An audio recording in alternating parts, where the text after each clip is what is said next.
بھی شے اور اشیاء موجود ہیں، ان تمام اشیاء کا پیدا کرنے والا صرف اور صرف ایک اللہ ہے۔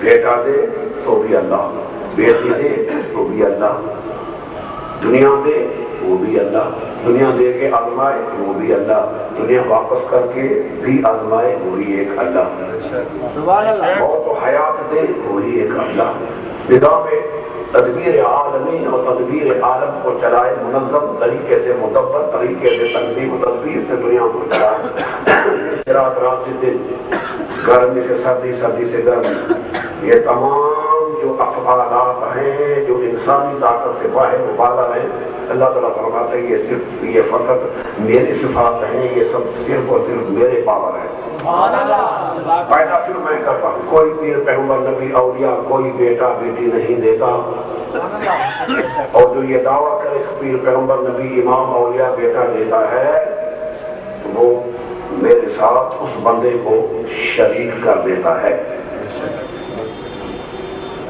شکارپور میں رات کسی مولوی صاحب نے پڑھا ہے کہ حضرت جبرائیل علیہ السلام سے بیٹا مانگنا جائز ہے، اور حضرت جبرائیل کے استاد سے کو بیٹا مانگنا واجب ہے۔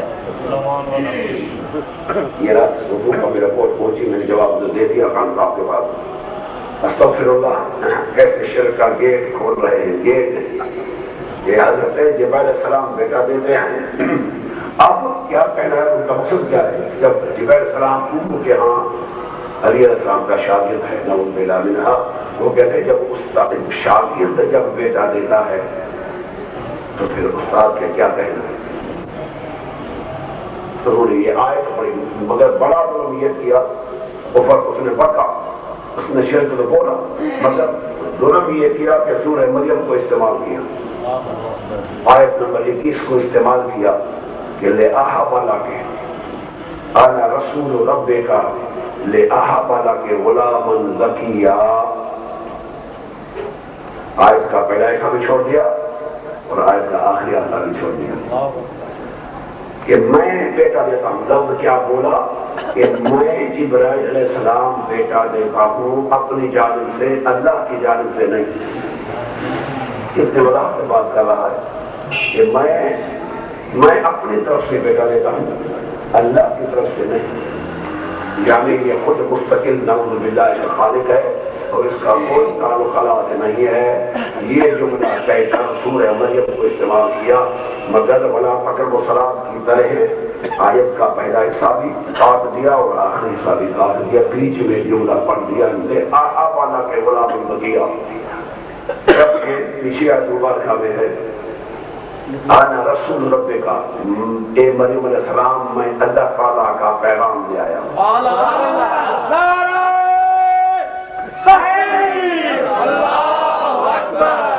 جبکہ آیت کریمہ کے مقدمے میں ہے، اوائل میں ہے آنا رسول ربے کا، اے مریم میں کچھ بھی نہیں اپنی جانب سے، میں اپنے خالق اکبر کا سفیر ہوں اور خالق اکبر کا کاتب ہوں، اور خالق اکبر کا بیان لے آیا تجھے پہنچانے کے لیے، اس پیغام میں تجھے بیٹا دینے کی بشارت دی گئی ہے۔ میں وہ کاتب ہو کے آیا ہوں تاکہ میں تیرے بیٹے دینے کا میں اعلان کروں۔ بی بی مریم علیہ السلام فرمان لگی یہ کیسے ہو سکتا ہے، وَلَمْ يَمْسَسْنِي بَشَرٌ، یہ بیٹا کیسے، مجھے تو کسی بشر نے چھوا تک نہیں، یہ کیسے وَلَمْ أَكُ بَغِيًّا، اور پھر میں بدکار بھی تو نہیں ہوں، تو بغیر شوہر کے میں کسی اور کے ساتھ میں نگاہ رکھوں، میں جبکہ بدکارہ بھی نہیں ہوں اور میں شوہر والی بھی نہیں ہوں، اور پھر شوہر والا سسنی بشر، مجھے کسی بشر نے ہاتھ تک نہیں لگایا، یا نکاح کے ساتھ، یعنی نکاح کے ساتھ۔ اب ان لوگوں کے دو دعوے ختم ہو گئے کہ وہ جو کہتے ہیں انبیاء نور ہوتے ہیں، معصومہ نور ہوتے ہیں، بی بی مریم تو کہتی ہیں کہ مجھے کسی بشر نے ہاتھ نہیں لگایا، مجھے بشر نے، اگر بی بی پاک نور ہوتی تو کہتی تو واللہ مجھے نور، مجھے کسی نور نے ہاتھ ہی نہیں لگایا، بیٹا کیسے ہوگا؟ مجھے تو کسی نور نے ہاتھ تک نہیں لگایا تو بیٹا کیسے مجھے ہوگا؟ بی بی مریم علیہ السلام وہ بطول ہے، جو بطول ہے اپنے وقت کی، جو بطول ہے اپنے دور کی، جو طیبہ اور طاہرہ ہے، جو پاک و معصومہ بی بی ہے، ان کا عقیدہ دیکھو قرآن میں وَلَمْ يَمْسَسْنِي بَشَرٌ، مجھے کسی بشر نے ہاتھ نہیں لگایا، مجھے کسی بشر نے چوہا تک نہیں، وَلَمْ أَكُ بَغِيًّا، اور نہ میں بدکار بھی ہوں جو بغیر شوہر کے یہ بات ہو سکتی ہے۔ اب حضرت جبرائیل علیہ السلام اب بات بڑھاتا ہے، کہتا کالا کذالک ربو کے بی بی تیرے رب نے یہ فیصلہ کیا ہے، میں نہیں کہتا۔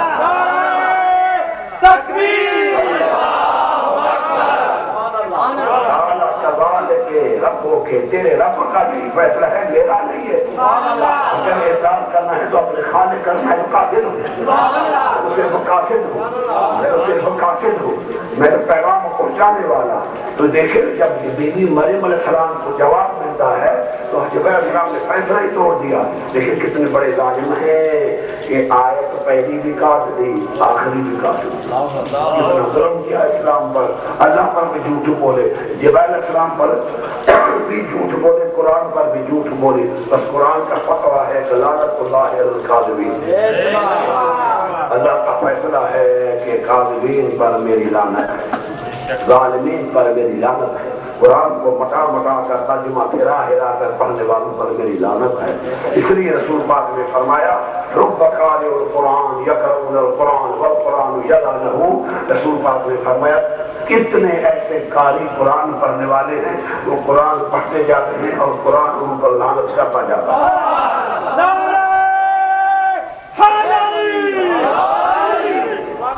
سبحان اللہ، کیا پیغمبر کا فیصلہ ہے۔ پیغمبر کیا فرماتے ہیں کہ اللہ تعالیٰ کے قرآن پڑھنے والے کئی ہوتے ہیں، وہ قرآن پڑھتے رہتے ہیں اور قرآن الٹا ان پر لعنت کا برساوٹ چلاتا جاتا ہے۔ تم نے قرآن دشمنی کر رکھی ہے، تم دشمنی کے حوالے سے قرآن پڑھتے ہو، تم اسلام اللہ کا دین سمجھ کے قرآن نہیں پڑھتے۔ تو اس قسم کے لوگوں نے کیا سارا شروع کر دی ہے کہ فلاں سے بیٹا مانگو، فلاں سے بیٹا مانگو، فلاں سے بیوی مانگو، فلاں سے برکت مانگو۔ یہ قرآن نے بتایا نہیں، کیونکہ شریعت میں کیا حرام ہے۔ مثال قیاس کے معنی مثال، عقل کے حوالے سے بات کو بڑھانا، عقل کے زور پہ دینی قانون کا وضع کرنا، اس کا نام قیاس ہے شریعت میں۔ تو اللہ پاک کے پیغمبر نے قیاس کو حرام قرار دیا ہے۔ امام محمد باقر علیہ السلام نے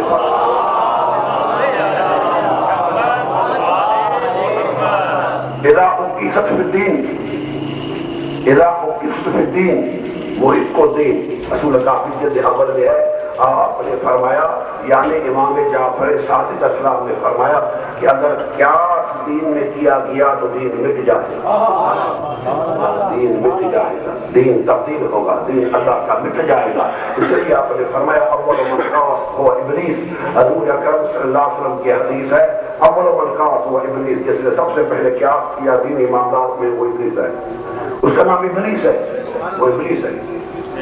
جناب یعقوب علیہ السلام کے کپڑے نے بینائی عطا کی۔ دیکھیں بھائی حضرت یعقوب علیہ السلام کے جسم کے کپڑے نے اگر یوسف کے منہ پہ رکھو، یوسف السلام جسم پر رکھو تو یوسف السلام کے چہرے پر رکھو تو بینائی عطا ہوتی ہے۔ میں پوچھتا ہوں یعقوب علیہ السلام نبی ہیں یا گنہگار ہیں؟ نبی ہیں۔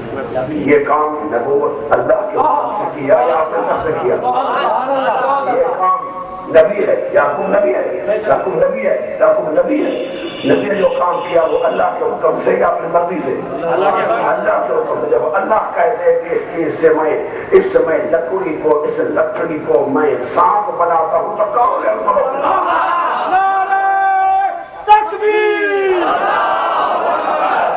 کون روکنے والا ہے؟ جب یعقوب کو حکم ہوا کہ تم نے تیرا کام ہے کپڑا بھیجنا، میرا کام ہے بینائی بنانا۔ اے موسیٰ تیرا کام ہے تو اپنے عصا کو پھینکنا، میرا کام ہے اس کے سب بنانا۔ اے موسیٰ پھر تیرا کام ہے عصا کو پکڑنا، میرا کام ہے اس کو عصا بنانا۔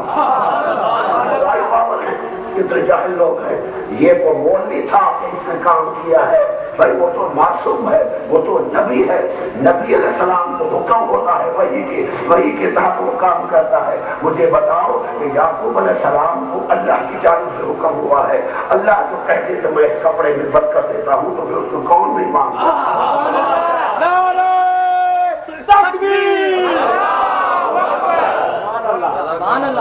پھر اس کو بڑھا کے کہتے ہیں کہ پھر کپڑے سے برکت